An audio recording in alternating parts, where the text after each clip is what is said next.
students, this is T. Sirisha, Department of Commerce, VSM College, Ramachandrapuram. So మనం previous క్లాసెస్లో e commerce గురించి తెలుసుకున్నాం. So e commerce మన యొక్క సబ్జెక్ట్ ఏంటనేది e commerce. So e commerce గురించి మనం తెలుసుకుంటున్నాం. అంటే ప్రీవియస్ క్లాసెస్ లో ఏం తెలుసుకున్నాం, అసలు ఈ కామర్స్ ఏంటో తెలుసుకున్నాం, ఎప్పటి నుంచి స్టార్ట్ అయిందో తెలుసుకున్నాం. ఈ కామర్స్ మనం బిజినెస్ లో ఏ విధంగా ఇన్వాల్వ్ చేసుకుంటున్నాం, అంటే ఏ విధంగా దాన్ని యూజ్ చేసుకుని మనం మన యొక్క వర్క్ ని రెడ్యూస్ చేసుకుంటాం, తగ్గించుకోవడానికి ట్రై చేస్తున్నాము. దాన్ని మనం ప్రీవియస్ క్లాస్ లో చూసాం. అయితే ప్రెసెంట్ క్లాస్ లో ఈ కామర్స్ అన్నది డైరెక్ట్ బిజినెస్ లో మాత్రమే అది సూటబుల్లా, లేకపోతే సర్వీస్ ఓరియంటెడ్ ఆర్గనైజేషన్స్ లో కూడా ఈ కామర్స్ మనం యూజ్ చేసుకోవచ్చా అన్నది తెలుసుకుందాం. అయితే మనకి థర్డ్ యూనిట్ వచ్చేసి చూడండి, థర్డ్ యూనిట్ ఈ బిజినెస్ ఆన్ డిఫరెంట్ ఫీల్డ్. అంటే ఒక ఫీల్డ్ లో మాత్రమే కాకుండా డిఫరెంట్ ఫీల్డ్స్ లో ఈ కామర్స్ అన్నదాన్ని ఏ విధంగా యూజ్ చేసుకుంటున్నాం, మనం దాన్ని యూజ్ చేసుకుని ఎటువంటి బెనిఫిట్స్ పొందుతున్నాము, అలాగే దాని వల్ల కస్టమర్ కి ఎటువంటి సర్వీసెస్ అన్నవి ప్రొవైడ్ చేస్తున్నాం అన్నది మనకి ఈ యూనిట్ ద్వారా మనం తెలుసుకోవచ్చు. అయితే అసలు థర్డ్ యూనిట్ లో ఏమేమి టాపిక్స్ ఉన్నాయి, ఓకేనమ్మా? థర్డ్ యూనిట్ లో దేనికి సంబంధించి ఉందో మనం చూద్దాం. ఈ టూరిజం, ఓకే, ఈ టూరిజం. సో టూరిజం అంటే ఏంటి అసలు? ఫస్ట్ ఆఫ్ ఆల్ టూరిజం అంటే మన అందరికి ఆల్రెడీ తెలుసు, ఏదైనా ఒక పర్టికులర్ ప్లేస్ కి విజిట్ చేయడాన్ని, లేదా ఒక పర్టికులర్ ప్లేస్ ని మనం ఎంజాయ్ చేయడం కోసం ఆ ఏరియాకి వెళ్ళడాన్ని, ఇవన్నీ కూడా మనం ఏమంటాం, టూరిజం అంటాం. అది ఒక టెంపుల్ కావచ్చు, లేకపోతే ఒక పర్టికులర్ ప్లేస్ కావచ్చు, అంటే ఫేమస్ ప్లేస్ కావాలి. ఫర్ ఎగ్జాంపుల్ ఆగ్రా అంటే తాజ్ మహల్ విజిట్ చేయడానికి మనం వెళ్తున్నాం అంటే అదొక టూర్. అలాగే మన దగ్గరలో అయితే Maredumilli water falls, Rampa water falls, ఇవన్నీ కూడా ఏంటంటే మనం టూరిస్ట్ ప్లేసెస్ అని అంటాం. సో అటువంటి టూరిస్ట్ ప్లేస్ కి, అంటే అటువంటి టూరిజం కి ఈ యొక్క ఈ కామర్స్ అన్న ఎలా హెల్ప్ అవుతుంది, ఓకేనా? ఈ కామర్స్ యూజ్ చేసుకుని ఆ టూరిజం యొక్క లో ఉన్న ప్రాబ్లమ్స్ ఏవైతే ఉన్నాయో వాటిని ఇంకా రెడ్యూస్ చేసుకోవచ్చా లేదా, ఇంకా తగ్గించుకోవడానికి అవకాశం ఉందా లేదా అన్నది మనం ఈ టూరిజం లో తెలుసుకుంటాం. అలాగే నెక్స్ట్ వచ్చేసి ఈ రిక్రూట్మెంట్. సో ఈ రిక్రూట్మెంట్ అంటే ఒక ఎంప్లాయీని రిక్రూట్ చేసుకోవడానికి ఒక కంపెనీ గానీ ఒక ఆర్గనైజేషన్ గానీ ఎంప్లాయీని రిక్రూట్ చేసుకోవాలి అనుకున్నప్పుడు డైరెక్ట్ గా తనకి ఇంటర్వ్యూస్ ద్వారా అలాగే రిటర్న్ టెస్ట్ ద్వారా తనని రిక్రూట్ చేసుకుంటది. అయితే మనకేంటి, ఈ కామర్స్ అన్నది న్యూ ఒక ఆప్షన్, అంటే కొత్తగా వచ్చిన ఇది ఒక ఆప్షన్. దీని ద్వారా కూడా మనం రిక్రూట్మెంట్ చేసుకోవడానికి అవకాశం ఉంది. సో దాన్ని ఎలా యూజ్ చేసి రిక్రూట్మెంట్ అన్నది చేసుకుంటాం. అదే విధంగా ఎంప్లాయీస్ ని, మనకి క్యాపబుల్ ఉన్న ఎంప్లాయీస్ ని, స్కిల్ ఉన్న ఎంప్లాయీస్ ని ఎలాగా మనం రిక్రూట్ చేసుకోవచ్చు ఈ కామర్స్ ని యూజ్ చేసుకుని, అంటే ఎలక్ట్రానిక్ మీడియాని యూజ్ చేసుకుని ఆన్లైన్ ద్వారా ఇంటర్వ్యూస్ కండక్ట్ చేయడం గానీ, ఆన్లైన్ ద్వారా రిటర్న్ టెస్ట్లు కండక్ట్ చేయడం గానీ ఏ విధంగా చేయొచ్చు అన్నది మనం ఈ రిక్రూట్మెంట్ లో తెలుసుకుంటాం. అంటే ఫర్ ఎగ్జాంపుల్ చూడండి, బ్యాంక్ ఎగ్జామ్స్ కానీ ఏవైనా సరే మీకు మిడ్ 2, ఓకేనా? మిడ్ 2 కూడా ఎలా జరిగింది, ఆన్లైన్ లో జరిగింది. ఆన్లైన్ ని బేస్ చేసుకుని ఒక కంప్యూటర్ సిస్టమ్ ద్వారా, అంటే ఒక ఎలక్ట్రానిక్ ప్రొడక్ట్ ద్వారా మీకు ఎగ్జామ్ అనేది కండక్ట్ చేయబడింది. అదే విధంగా ఈ రిక్రూట్మెంట్ కూడా ఏం చేస్తుంది అంటే ఒక ఎలక్ట్రానిక్ సిస్టమ్ ని యూజ్ చేసుకుని, అంటే ఒక ఎలక్ట్రానిక్ గ్యాడ్జెట్ ని యూజ్ చేసుకుని మనకి వాళ్ళు డైరెక్ట్ గా అయితే ఏ విధంగా ఒక ఎంప్లాయ్ అయితే ఎన్రోల్ అవుతారో, ఓకేనమ్మా? ఒక జాబ్ ఎవరైతే వర్క్ చేయడానికి ఇంట్రెస్ట్ చూపిస్తున్న ఒక ఎంప్లాయీతో డైరెక్ట్ గా ఇన్వాల్వ్ అవుతున్నారో, అదే విధంగా ఇక్కడ ఈని యూజ్ చేసుకుని, అంటే ఎలక్ట్రానిక్ మీడియాని యూజ్ చేసుకుని కూడా అదే విధంగా ఎన్రోల్ అయ్యే విధంగా మనకి ఈ కామర్స్ ఫెసిలిటీని ఏ విధంగా కల్పిస్తుంది అన్నది మనం ఈ టాపిక్ లో తెలుసుకుంటాం. అలాగే నెక్స్ట్ వచ్చేసి ఈ real estate. So real estate అంటే ఏంటంటే either buying and selling process. So ఏదైనా ప్రొడక్ట్స్ కానీ, ప్రొడక్ట్స్ కాదు కానీ ఫిక్స్డ్ అసెట్స్ ఏవైతే ఉన్నాయో వాటిని బయింగ్ అండ్ సెల్లింగ్ చేయడం ద్వారా, లేకపోతే వాటిని కన్స్ట్రక్ట్ చేయడం ద్వారా. ఫర్ ఎగ్జాంపుల్ మనకి ఎక్కువ రియల్ ఎస్టేట్ అన్న పదం ఎక్కడ వింటామంటే బిల్డింగ్స్ కన్స్ట్రక్ట్ చేయడం. సో బిల్డింగ్ కన్స్ట్రక్ట్ చేసి వాళ్ళు ఆ బిల్డింగ్స్ ని సేల్ చేయడం ద్వారా, అదే విధంగా ప్లేసెస్ ని కొని ఆ ప్లేసెస్ యొక్క ప్రైస్ అనేది ఇంక్రీజ్ అయిన తర్వాత మళ్ళీ తిరిగి అమ్మడం ద్వారా రియల్ ఎస్టేట్ అనేది చేస్తూ ఉంటారు. సో ఇంకా నెంబర్ ఆఫ్ ఉంటాయి. మనకు తెలిసినంత వరకు ఎక్కువగా అపార్ట్మెంట్స్ విషయంలోని, లేకపోతే పెద్ద పెద్ద బిల్డింగ్స్ విషయంలోనే రియల్ ఎస్టేట్ గురించి మనకి ఎక్కువ తెలుసుకుంటాం. సో దానికి సంబంధించి ఈ కామర్స్ అనేది ఎలా ఉపయోగపడుతుంది అంటే, ఒక చోట ఒక బిల్డింగ్ మనం కన్స్ట్రక్ట్ చేస్తున్నామంటే దాని గురించి ఎవరైతే కస్టమర్స్ ఉన్నారో వాళ్ళకి తెలియాల్సిన అవసరం ఉంది. సో తెలియడం కోసం ప్రాపర్ మీడియాని యూజ్ చేసుకోవాలి. అలాగే వాళ్ళు ఇన్ఫర్మేషన్ వాళ్ళకి కావాల్సిన ఫెసిలిటీస్ అన్నిటిని కూడా మనం త్రూ ఎలక్ట్రానిక్ మీడియా ద్వారా మనం రిసీవ్ చేసుకోగలగాలి. సో ఈ ప్రాసెస్ కూడా మనకి ఎలక్ట్రానిక్ మీడియా ఏ విధంగా హెల్ప్ అవుతుంది, ఎలక్ట్రానిక్ మీడియాని యూజ్ చేసుకుని ఎలక్ట్రానిక్ గ్యాజెట్స్ ని యూజ్ చేసుకుని ఏ విధంగా రియల్ ఎస్టేట్ అన్నది ఈజీ చేసుకోవచ్చు అన్న దాని గురించి ఇందులో తెలుసుకుందాం. అండ్ నెక్స్ట్ ఈ స్టాక్ మార్కెట్. ఓకేనమ్మా, ఈ stock market. So stock market అంటే మనకు తెలుసు, ఎప్పుడు కూడా స్టాక్ మార్కెట్ ఏ విధంగా ఉంటదంటే అప్ అండ్ డౌన్స్, పెరుగుతూ తగ్గుతూ ఉంటది. ఓకేనా? సో ఈ అప్ అండ్ డౌన్స్ ఎప్పటికప్పుడు కూడా ఎవరైతే షేర్ హోల్డర్ ఉన్నారు అంటే స్టాక్ మార్కెట్ లో ఎవరు ఇన్వెస్ట్ చేస్తారు, ఇన్వెస్ట్ చేసిన వాళ్ళందరినీ మనం ఏమంటామంటే షేర్ హోల్డర్స్ ఉన్నారు, షేర్ హోల్డర్స్ అంటాం. సో ఈ షేర్ హోల్డర్స్ కి కంపెనీలో జరిగే ప్రతి విషయం అంటే షేర్స్ పెరుగుతున్నాయా, అదే విధంగా తగ్గుతున్నాయా, అన్ని విషయాలు కూడా వాళ్ళకి తెలియాల్సి ఉంటుంది. సో ఎప్పుడు అప్డేటెడ్ గా తెలుసుకున్నప్పుడు ఏమవుతుందంటే ఆటోమేటిక్ గా కంపెనీలో షేర్ యొక్క వాల్యూ పెరుగుతుందా తగ్గుతుందా అన్నది షేర్ హోల్డర్ తెలుస్తుంది, ఎవరైతే ఇన్వెస్ట్ చేస్తారో ఇన్వెస్టర్ తెలుస్తుంది. అదే విధంగా ఆ కంపెనీ ఎప్పుడు మనం ఆ షేర్స్ అనేవి సేల్ చేయొచ్చు అన్నది కూడా మనకి షేర్ హోల్డర్ తెలియాల్సి ఉంటుంది. సో అలా తెలిసినప్పుడే ఆ ఇంట్రెస్ట్ చూపిస్తారు. షేర్ హోల్డర్స్ ఎవరైతే దాంట్లో ఇన్వెస్ట్ చేయాలనుకుంటున్నాడో వాడు ఎప్పుడు ఇంట్రెస్ట్ చూపిస్తాడంటే దానికి సంబంధించిన అప్ టు డేట్ ఇన్ఫర్మేషన్ తనకి ఎప్పటికప్పుడు తనకు తెలుస్తున్నప్పుడు ఆ యొక్క కంపెనీకి సంబంధించిన షేర్స్ మీద ఇన్వెస్ట్ చేయడానికి ఇంట్రెస్ట్ చూపిస్తాడు. సో స్టాక్ మార్కెట్ లో ఈ కామర్స్ అనేది చాలా ఇంపార్టెంట్ అని చెప్పుకున్నాం. సో ఈ కామర్స్ లేకపోతే ఏమవుతుందమ్మా, ఎప్పుడో రిటర్న్ ఫార్మేషన్ లో మనకి లెటర్ వచ్చేటప్పటికి మన షేర్స్ అప్ అండ్ డౌన్ జరుగుతూ ఉంటాయి. సో అప్పటికే మనం లాస్ అయిపోవచ్చు, లేకపోతే ఇంక్రీజ్ అవ్వచ్చు షేర్స్, మనకు తెలియదు ఆ విషయం. సో అందుకని ఈ కామర్స్ ని యూజ్ చేసుకుంటే అంటే ఎలక్ట్రానిక్ గ్యాడ్జెట్ కానీ ఎలక్ట్రానిక్ వస్తువుని కానీ యూజ్ చేసుకుంటే మనం ఏమవుతుంది, ఎప్పటికప్పుడు అప్ టు డేట్ ఇన్ఫర్మేషన్ అన్నది షేర్ హోల్డర్స్ తెలుస్తుంది, ఒక అడ్వాంటేజ్ దీనికి. సో దీనికి సంబంధించి ఈ కామర్స్ ఎలాంటి సర్వీసెస్ ని మనకి ప్రొవైడ్ చేస్తుందో ఈ టాపిక్ లో మనం తెలుసుకుంటాం. నెక్స్ట్ ఈ మ్యూజిక్ అండ్ ఈ మూవీస్. చూడమ్మా, ఈ మ్యూజిక్ అండ్ ఈ మూవీస్. సో ఇప్పుడు ప్రెసెంట్ సినారియో కరోనా ఎఫెక్ట్ వల్ల మనకి సినిమా రిలీజ్ అయ్యే సినిమాలు చాలా వరకు ఆగిపోయినాయి. సో అవి ఎప్పుడు రిలీజ్ అవుతాయి అన్నది, ఎప్పుడు థియేటర్ లో ఓపెన్ చేస్తా అప్పుడు రిలీజ్ చేస్తామని కొంతమంది అంటే, కొంతమంది ఏం చేస్తున్నారమ్మా ఆన్లైన్ లో రిలీజ్ చేస్తున్నారు. మనకు బాగా తెలిసింది ఏంటంటే ఆన్లైన్ లో ఈ మధ్యన చాలా మూవీస్ అన్నవి రిలీజ్ చేసేస్తున్నారు. ఎందుకంటే ఈ కరోనా ఎఫెక్ట్ తగ్గాలి, థియేటర్లు ఓపెన్ అవ్వాలి, ఆ తర్వాత ఎవరైతే ప్రేక్షకుల దగ్గరికి అవి ఒక మూవీ అన్నది వెళ్ళాలి. సో ఇక్కడ ఏమవుతుంది, ల్యాగ్ అన్నది ఏర్పడిపోతుంది. సో ఈ ల్యాగ్ అన్నది ఏర్పడినప్పుడు ఏమవుతుంది, వాళ్ళకి తిరిగి ఎంతైతే ప్రాఫిట్స్ ఎర్న్ చేయాలనుకుంటారో వాటి మీద దాని ఇంపాక్ట్ అన్నది పడిపోద్ది. ఎందుకంటే వాళ్ళు ఎక్కడెక్కడి నుంచి ఇన్వెస్ట్మెంట్స్ లో అప్పులు తీసుకొచ్చి ఇన్వెస్ట్ చేసిన వాళ్ళు ఉంటారు. సో అలాంటి వాళ్ళకి లేట్ అయ్యే కొద్ది ఏంటంటే దాని యొక్క ఇంట్రెస్ట్ అదే విధంగా తిరిగి పే చేయాల్సిన యొక్క అవసరం కూడా ఏర్పడుతుంది. సో దానికోసం వాళ్ళు ఏం చేస్తున్నారంటే ఆన్లైన్ లో మూవీస్ అన్నవి రిలీజ్ చేసేస్తున్నారు. అది ఏంటి ప్లాట్ఫామ్ అంటే ఓటీటీ ప్లాట్ఫామ్ లో మూవీస్ అన్నవి అదే విధంగా ఆడియోస్ అన్నవి కూడా రిలీజ్ చేసేస్తున్నారు ఈ ప్లాట్ఫామ్ యూజ్ చేసుకుని. సో ఆ రిలీజ్ చేయడం ద్వారా ఏమవుతుంది, వాళ్ళు అనుకున్నది గెయిన్ చేయగలుగుతున్నారు, ప్రాఫిట్స్ ఎర్న్ చేయగలుగుతున్నారు, కస్టమర్స్ ని సాటిస్ఫై చేయగలుగుతున్నారు. సో థియేటర్ లో పెద్ద స్క్రీన్ లో చూస్తారో మామూలుగా థియేటర్ లో ఓపెన్ అయితే, ఇప్పుడు అలా కాకుండా ఓటీటీలో అయితే మనం మొబైల్ ఫోన్ లోనే చూసేస్తున్నాం మూవీని. సో మొబైల్ ఫోన్ లో కొంత టికెట్ ని మనం పర్చేస్ చేసుకుని ఆ మూవీ అన్నది విజిట్ చేసేస్తున్నాం ఏ విధంగా ఓటీటీ ప్లాట్ఫామ్ మీద. సో ఇది కూడా ఏంటంటే ఒక అడ్వాంటేజ్, అంటే డైరెక్ట్ గా మనం కస్టమర్ దగ్గరికి చేరుకోలేనప్పుడు ఇండైరెక్ట్ గా అంటే ఒక ఎలక్ట్రానిక్ వస్తువును ఉపయోగించుకుని ఏం చేస్తున్నాం, కస్టమర్ దగ్గరికి చేరడానికి ప్రయత్నిస్తున్నాం. అలాగే నెక్స్ట్ ఈ పబ్లిషింగ్. సో పబ్లిషింగ్స్ అంటే బుక్స్. ఇప్పుడు ఫర్ ఎగ్జాంపుల్ ఈ పబ్లిషింగ్స్ అండ్ ఈ బుక్స్ అన్నాడు చూడండి, ఈ పబ్లిషింగ్ అండ్ ఈ బుక్స్. ఇవి పబ్లిషర్స్ అదే విధంగా బుక్స్ కూడా.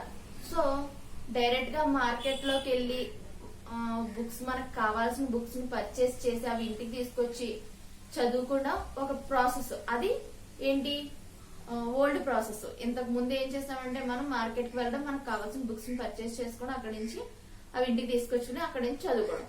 ఇప్పుడు ఏంటంటే ఈ బుక్స్ ఎక్కువగా కనిపిస్తున్నాయి. సో మీకు పీడిఎఫ్ ఫైల్స్ పంపిస్తున్నాం. పీడిఎఫ్ ఫైల్ లో మెటీరియల్ అంతా ఏంటమ్మా, ఈ బుక్ అంటే ఒక ఎలక్ట్రానిక్ బుక్. దాన్ని మీరు టచ్ చేయడానికి వీలు అవుతుంది. జస్ట్ అందులో ఉన్న ఇన్ఫర్మేషన్ చదువుకోవడానికి మాత్రమే ఉంటది. అదే విధంగా దాన్ని మోడిఫై చేయడానికి కూడా అవ్వదు. ఓకేనమ్మా, దాన్ని ఎటువంటి మోడిఫికేషన్ చేయడానికి కూడా మీకు అవైలబిలిటీ ఉండదు. సో అది ఈ బుక్స్ అన్న కల్పిస్తుంది. అంటే డైరెక్ట్ గా మనం బుక్స్ ని పర్చేస్ చేయాల్సిన లేకుండా లో కాస్ట్ తో మనకి ఏం చేస్తున్నారంటే ఈ బుక్స్ అన్నవి ప్రొవైడ్ చేస్తున్నారు. అయితే అది ఏ విధంగా ఈ కామర్స్ లో ఉపయోగపడుతుంది, ఈ బుక్స్ ఎంతవరకు కస్టమర్స్ ని సాటిస్ఫై చేస్తుందో మనం ఈ టాపిక్ లో తెలుసుకుందాం. సో థర్డ్ యూనిట్ కి సంబంధించిన ఓవరాల్ గా ఇదమ్మా. అంటే ఈ కామర్స్ డిఫరెంట్ ఫీల్డ్ లో ఏ విధంగా వర్క్ చేస్తుంది, అంటే ఈ బిజినెస్ ఆన్ డిఫరెంట్ ఫీల్డ్. అంటే ఈ బిజినెస్ మనం డిఫరెంట్ ఫీల్డ్ లో ఏ విధంగా వర్క్ చేస్తాము, అంటే ఎలక్ట్రానిక్ మీడియాని యూజ్ చేసుకుని, ఎలక్ట్రానిక్ గ్యాజెట్స్ ని యూజ్ చేసుకుని డిఫరెంట్ ఫీల్డ్స్ లో ఇంకా ఎలా వాడుతున్నాం దీన్ని అన్న దాని గురించి మనం ఈ యూనిట్ మొత్తం కూడా తెలుసుకుంటాం. ఓకే ఓకే ఇందులో ఫస్ట్ టాపిక్ గురించి మనం తెలుసుకుందాం. సో ఫస్ట్ టాపిక్ ఏంటి, ఈ టూరిజం. అసలు ఎలక్ట్రానిక్ టూరిజం అంటే ఏ విధంగా జరుగుతుంది.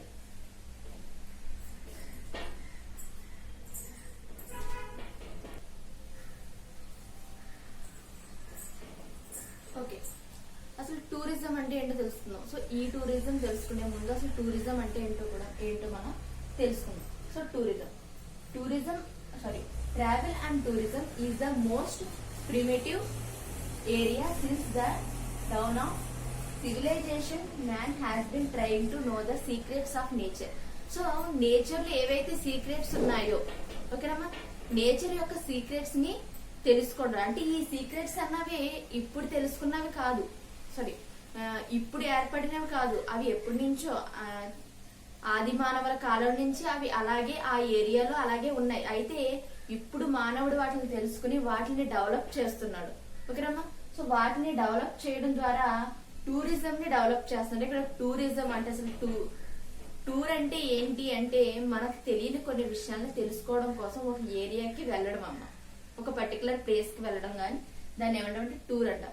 అసలు ట్రావెలింగ్, ఇక్కడ ట్రావెల్, టూరిజం, అసలు రెండింటికి డిఫరెన్స్ ఉందా? మనం చాలా సార్లు అంటా ఉంటాం, ట్రావెలింగ్ అంటాం, టూర్ అంటాం. సో ట్రావెలింగ్ వేరు, టూర్ వేరు. ఓకేనా? సో ఎందుకు ఈ రెండింటికి డిఫరెన్స్ ఏంటి అంటే ట్రావెలింగ్, ఇక్కడ ట్రావెలింగ్ అంటే ఓన్లీ ఒక ప్లేస్ నుంచి ఇంకో ప్లేస్ కి వస్తువులు గాని మనుషులు గాని చేరవేస్తే దాన్ని ఏమంటామంటే ట్రావెల్ అంట. అంటే one place to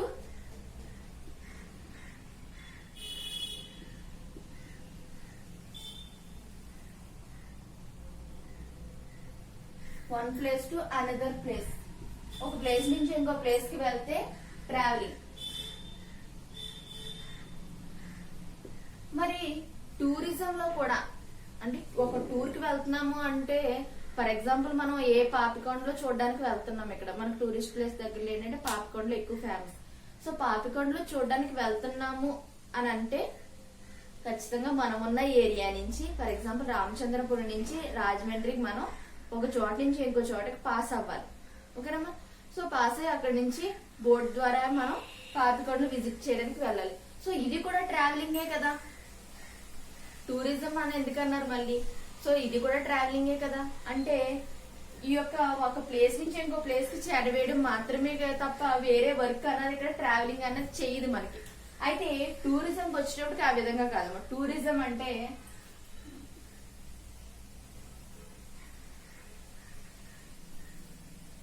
travelling plus hospitality.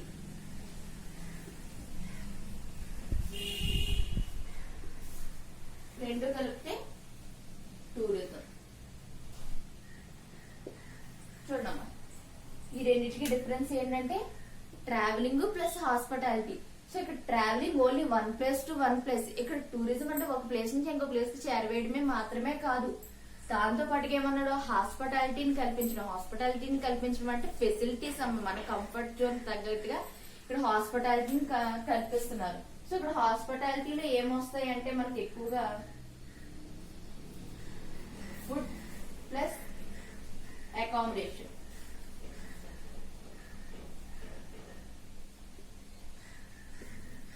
Okay,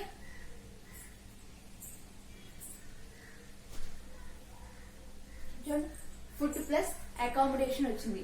so ఇక్కడ ఫుడ్ అకామిడేషన్ అంటే మనం స్టే చేయడానికి కానీ నైట్ రూమ్స్ ఫెసిలిటీ కల్పించడం కానీ ఇవన్నీ కూడా ఎందులోకి వస్తాయంటే అకామిడేషన్స్. అలాగే మనకి కావాల్సిన థింగ్స్ ని అంటే ట్రావెల్ ఏజెంట్స్ ఎవరైతే ఉన్నారో వాళ్ళకి మనకు కావాల్సిన నీడ్స్ అన్నిటిని కూడా సాటిస్ఫై చేస్తే దాని ఏమంటే ఫుడ్ అండ్ అకామిడేషన్ అంటాం. సో వాళ్ళే కల్పించాలి. సో ఎవరైతే ట్రావెల్ ఏజెంట్స్ ఉన్నారో వాళ్ళే ఫుడ్ అండ్ అకామిడేషన్ కల్పించాలి. సో ఇక్కడ టూరిజం అంటే మీనింగ్ ఇదమ్మా, అంటే ట్రావెలింగ్ తో పాటుగా అంటే ఒక ప్లేస్ నుంచి ఇంకో ప్లేస్ కి చేరవేస్తారు. అదే విధంగా హాస్పిటాలిటీ వాళ్ళే ఫుడ్ అండ్ అకామిడేషన్ చూసుకుంటారు. సో ఫైనల్ గా దాన్ని మనకి ఏమంటే టూర్ అంటాం. సో కొన్ని పర్టికులర్ ఏరియాస్ ని వాళ్ళే డిసైడ్ చేసి మనకి ఆ ఏరియాస్ ముందుగానే చెప్పడం జరుగుతుంది. అంటే ఫర్ ఎగ్జాంపుల్ కార్తీక మాసం డివోషనల్ టూర్ అనుకోండి. కార్తీక మాసం డివోషనల్ టూర్ అంటే పంచారామాలు ఎక్కువ తీసుకెళ్తూ ఉంటారు టూర్ కి. పంచారామాల్లో ఏం చేస్తారు, వాళ్ళు ఒక ప్లేస్ నుంచి ఇంకో ప్లేస్ కి తీసుకెళ్లి అక్కడికి వెళ్ళిన తర్వాత ఓకే ఇది ద్రాక్షారామ, ఇది సామర్ల కోట, సో వెళ్ళి విజిట్ చేసి వచ్చేయండి అని చెప్పి వాళ్ళు ఉంటారా అంటే లేదు. వాళ్ళు తీసుకొచ్చినప్పుడు వాళ్ళ రెస్పాన్సిబిలిటీ మీద ఏం చేస్తారో అక్కడ ఫుడ్ వాళ్ళే ప్రొవైడ్ చేస్తారు. అలాగే దర్శనానికి కూడా వాళ్ళే టికెట్స్ తీసుకుని దర్శనానికి కూడా లోపల వరకు అన్ని కూడా వాళ్ళే దగ్గరుండి చూపిస్తారు. ఒక ప్రాపర్ గైడ్ అన్నది వాళ్ళకి ప్రొవైడ్ చేస్తారు. సో గైడ్ ప్రొవైడ్ చేసి ఆ యొక్క పూజకి సంబంధించిన ఏవైనా సరే అభిషేకాలు అన్ని కూడా చేయించి మళ్ళీ మనకి తిరిగి వేరే ప్లేస్ కి తీసుకెళ్తూ ఉంటారు. సో దాన్ని ఏమంటాం మనం టూర్ అంటాం. సో ట్రావెల్ కి టూర్ కి డిఫరెన్స్ అర్థమైంది కదమ్మా. టూర్ వేరు ట్రావెలింగ్ వేరు, టూర్ వేరు ట్రావెలింగ్ వేరు. టూరిజం అంటే మొత్తం కూడా ట్రావెలింగ్ తో పాటుగా ఇంకా మన అకామిడేషన్ ఏమైనా చూస్తే దాన్ని ఏమంటాం అంటే హాస్పిటాలిటీని కలిపి టూరిజం అంటాం. సో చూడమ్మా, సెవరల్ సర్వే ఇండికేట్స్, చాలా సర్వేస్ లో ఏమని తేలిందంటే ఈ టూరిజం ఎందుకు ఇంత ఇంపార్టెంట్, టూరిజం కి అసలు ఇంపార్టెన్స్ ఉందా లేదా అన్న దాని మీద సర్వే చేస్తే మనకి ఏం తెలిసిందంటే 40% ఆఫ్ B2C.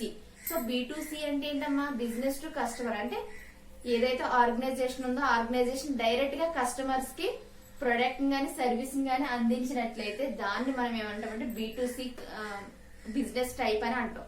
సో ఇక్కడ B2C టైప్ కి వచ్చేటప్పటికి అంటే బిజినెస్ ఆర్గనైజేషన్ డైరెక్ట్ గా కస్టమర్ సర్వీస్ అందించే సంస్థల్లో internet commerce will be partner to tourism industry. So 40% అన్నది ఈ టూరిజం ఇండస్ట్రీ ఆక్యుపై చేసిందంటమ్మా. సో ఈ B2C చూసుకుంటే అంటే B2C లో జరిగే ట్రాన్సాక్షన్స్ అన్నిటిని కూడా మనం తీసుకుంటే అందులో ఎక్కువ ట్రాన్సాక్షన్ అంటే 40% ట్రాన్సాక్షన్స్ దేనికి ఉన్నాయంటే ఓన్లీ టూరిజం కి మాత్రమే ఉన్నాయి అని చెప్తున్నారు. So this sector also known as comfort industry and smokeless industry. So ఈ యొక్క టూరిజం లోని కంఫర్ట్ ఎక్కువగా ఉంటుంది. ఎందుకని కంఫర్ట్ ఉంటుందంటే ఒక పర్టికులర్ ప్లేస్ అనేది ముందే డిసైడ్ అయ్యి ఉంటది. సో ఆ ప్లేస్ నచ్చిన కస్టమర్ ఎవరైతే ఉన్నారో ఆ ప్లేస్ ని విజిట్ చేయాలనుకున్న వాళ్ళు మాత్రమే ఆ టూర్ కి వస్తారు. సో ఆ ప్లేస్ నచ్చలేదు అని అనడానికి తర్వాత ఎటువంటి రీజన్స్ ఉండదు. ఎందుకంటే వాళ్ళు ఆల్రెడీ ముందే దాని మీద కొంత ఇన్ఫర్మేషన్ గ్యాదర్ చేసుకునే వాళ్ళు టూర్ కి ముందుగా బుక్ చేసుకుని రావడం అన్నది జరుగుతుంది. సో ఇది ఒక comfort industry and smokeless industry. ఈ యొక్క ఇండస్ట్రీలో ఎటువంటి వివాదాలు వచ్చే అవకాశం చాలా తక్కువగా ఉంటుంది. సో అదమ్మా. So several service indicates 40% B2C అంటే బిజినెస్ టు కన్స్యూమర్ ట్రాన్సాక్షన్స్ జరుగుతున్న ఎక్కువ శాతంలో ఏమున్నాయి అంటే టూరిజం కి సంబంధించిన ట్రాన్సాక్షన్స్ అన్నవి ఎక్కువ జరుగుతూ ఉన్నాయంట. సో అలాగే ఈ సెక్టర్ ని ఏమంటే కంఫర్ట్ ఇండస్ట్రీ అదేవిధంగా స్మోక్లెస్ ఇండస్ట్రీ అని అంటారు. సో ఇది మనకి టూరిజం అంటే ఏంటి అంటే అసలు టూర్ అంటే ఏంటో మనకు తెలిస్తే అప్పుడు ఆ టూరిజం లో ఈ కామర్స్ ని ఎలాగా ఎన్రోల్ చేస్తారు. సో మనకి టూర్ అంటే ఏంటో తెలిసింది, టూరిజం అంటే ఏంటో తెలిసింది. సో టూరిజం లో ఇప్పుడు ఈ కామర్స్ ని దేనికోసం ఇన్వాల్వ్ చేస్తారంటే ఈ యొక్క ఆన్లైన్ టికెట్స్ బుక్ చేసుకోవడానికి కానీ ఒక టూర్ మొత్తాన్ని కంప్లీట్ చేసుకోవడానికి కావాల్సిన ఇన్ఫర్మేషన్ అదే విధంగా టికెట్స్ ఇవన్నీ కూడా ఎలక్ట్రానిక్ గ్యాజెట్స్ ని యూజ్ చేసుకుని టూరిజం చేస్తే దాన్ని మనం ఏమంటామంటే ఈ టూరిజం అంటాం. అయితే మన టూరిజం గురించి చెప్పాం. నెక్స్ట్ క్లాస్ లో ఈ టూరిజం అంటే ఏంటి, దానికి ఉండవలసిన లక్షణాలు ఏంటి, అదే విధంగా ఈ టూరిజం లో ఎవరెవరు ఇన్వాల్వ్ అయి ఉంటారు. ఓకేనమ్మా. సో దాని గురించి మనం నెక్స్ట్ క్లాస్ లో తెలుసుకుందాం. Thank you so much.